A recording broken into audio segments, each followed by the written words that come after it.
Bonjour à tous.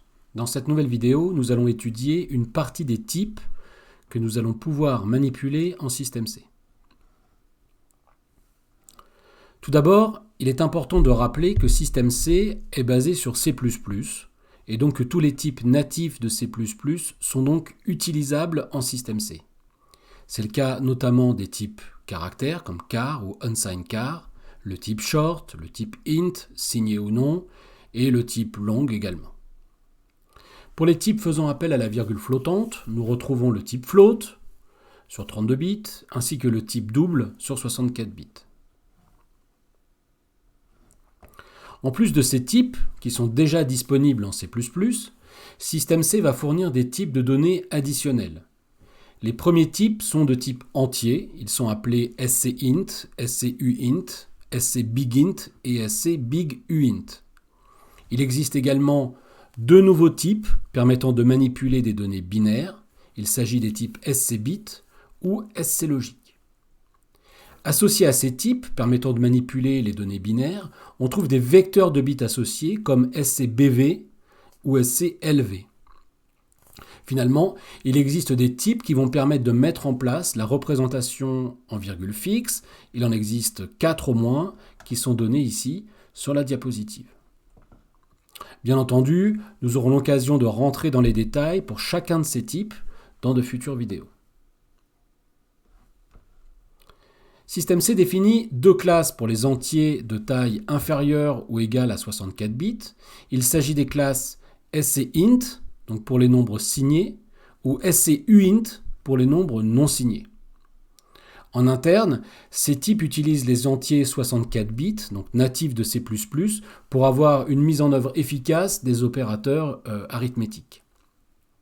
Les opérations de troncature ou d'extension vont quant à elles être gérées de manière automatique. Notez que ces types sont complétés par une valeur size, donc qui est comprise entre 1 et 64. Cette valeur détermine le nombre de bits utilisés pour la représentation. Donc avec ce type, il sera donc tout à fait possible de créer des objets entiers possédant par exemple des tailles de 10 bits, 13 bits, 7 bits, etc. Il existe également un nouveau type qui a été introduit en système C, permettant de représenter des entiers de taille arbitraire, mais supérieure à 64 bits. Il s'agit des types scbigint et scbiguint. Ces types sont prévus pour rendre possible des calculs sur une taille en principe illimitée. Dans la pratique, une valeur maximale est bien entendu indispensable. Elle est définie dans une constante appelée sc max n bit qui est déclarée dans le fichier scconstante.h. Cette constante est modifiable et a pour valeur 512 par défaut. Donc les types que nous venons de voir supportent tous les opérateurs suivants. Tout d'abord, les opérateurs binaires, comme les opérateurs et, ou exclusifs, ainsi que les opérateurs de décalage à gauche, à droite. Les opérateurs arithmétiques tels que le plus, le moins, la multiplication, la division et le modulo sont également utilisables sur ces types. Tous les opérateurs d'affectation sont également disponibles, ainsi que les opérateurs de comparaison et d'égalité.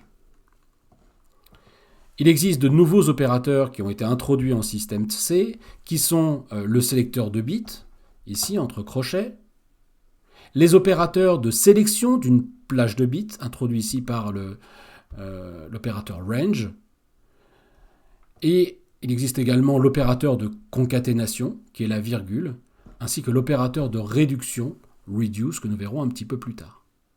Donc dans une prochaine vidéo, nous allons nous intéresser aux types spécifiques scbit et sclogic dans un premier temps. Je vous remercie d'avoir regardé cette vidéo et vous dis à très bientôt.